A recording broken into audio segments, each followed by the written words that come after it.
Hi all, welcome to the video. This is Fundamentals in 5 minutes, where I take a topic relevant to startup founders and challenge myself to summarize it in 5 minutes or less.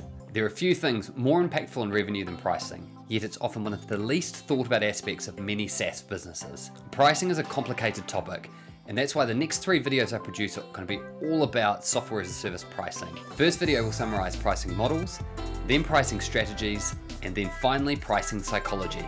These FI5 videos will help shed some light on pricing for SaaS, and will go somewhat of a way to dispel some of the complication in pricing in general, and ideally in 15 minutes or less across 3 videos. So today's video is all about SaaS pricing models. We're going to discuss what they are and the pros and cons of each. Can I get it all in under 5 minutes? You'll need to watch to the end to find out.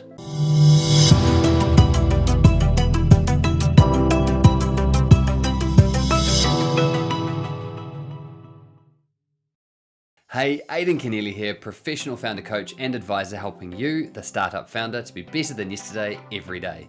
Here in these videos, the focus is on you and your business. So if this is your first time seeing one of my videos, please feel free to subscribe for more content just like this. Before we begin, let's just set the scene. Pricing models are designed to achieve a balance between the value you offer your customer and the revenue you receive in compensation for providing your software as a service. If you get the model wrong, you run the risk of providing too much value for too little compensation, and in this case, you won't adequately resource your business for growth. You can also provide too little value for too much compensation, limiting your ability to attract customers, which also limits your growth. And so the game is to find the right balance for you and your customer, so you can deliver the right amount of value for the appropriate amount of compensation. Now the scene has been set, there's a lot to cover, so let's put 5 minutes on the clock. There it is, and let's get into it. First up, Freemium. This model allows users indefinite use of a basic version of your product or service for free. The free version of the software is often limited in some way to ensure that users upgrade to paid versions once they see the value in doing so. The main reason for using a freemium model is to eliminate the barrier of price and promote as much consumer adoption of your product as possible. With no pricing barriers, freemium products can then be designed for viral spread and fast user adoption. The flip side of freemium models is that free users need resources to support. So a company runs the risk of taking on a lot of cost with no guarantee of revenue to compensate them when they're adopting a freemium model. Further points to consider are that freemium models can attract customers not ideally suited to your company's offering as a consequence of the lack of price. People will always try something for free, whether it's actually what they're after or not. This means companies that adopt freemium models can see high rates of churn as a result. And the final point to consider is that if the company does adopt a freemium model and succeeds in solving a customer's problem with their free offering, it can often be really hard to convince customers of the value of upgrading. Okay, so that wraps up freemium. Now on to fixed price. Fixed price models are the simplest SaaS pricing model, where a fixed price is set for a product or service. This model is usually adopted by a company that has a single product offering and a single well-defined customer persona. The main benefit of a fixed price model is that it's easy to articulate an offer to a consumer, allowing for simple sales and marketing processes behind it. The main drawback of a fixed price model is its lack of flexibility. If the single offer doesn't work for the customer, they're going to go elsewhere. Further points to consider with fixed price models are 1. That there's a risk of value leakage, where mispricing high or low can have a significant impact on both revenue and customer adoption. And 2, a flat rate price can't recoup costs of heavy usage with outlier customers. So that wraps up fixed price. Next up, usage pricing, also known as pay-as-you-go. Usage pricing models are where consumers pay for only what they use within a given time period. Such models allow for both the provider and the consumer to variabilize their cost to serve and consume. The main advantage of usage pricing is that it allows customers to manage volatile demand for your product. By scaling with use on demand, customers that have lumpy demand for your service can better manage their expenses by only paying for what they use. The main drawback of usage pricing is that it can make recurring revenue predictions hard for the seller. Variable use equates to variable revenues. Pay-as-you-go models can therefore result in real difficulties forecasting likely revenues in certain instances. Further points to consider with pay-as-you-go is that 1.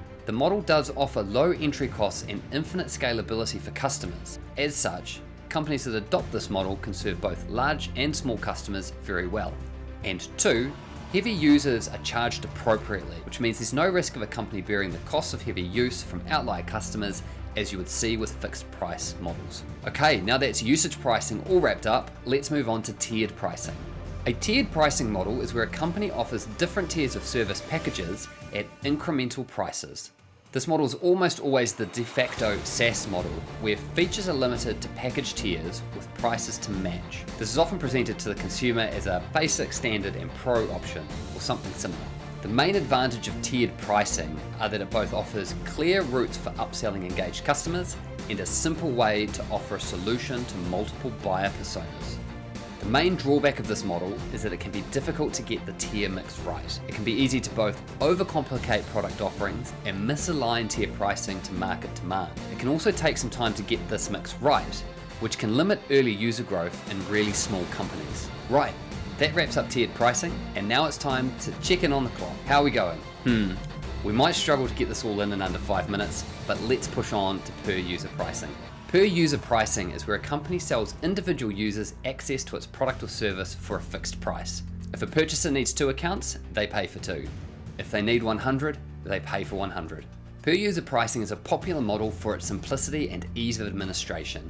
It is also inherently scalable in a predictable way. This is because revenue scales in direct proportion to user adoption. The main drawback of per user pricing is that it can be hard to capture true value. Per user models are really easy to cheat, where a single user account can be spread across multiple customers. Okay, so that wraps up per user pricing, and now it's time to discuss per feature pricing.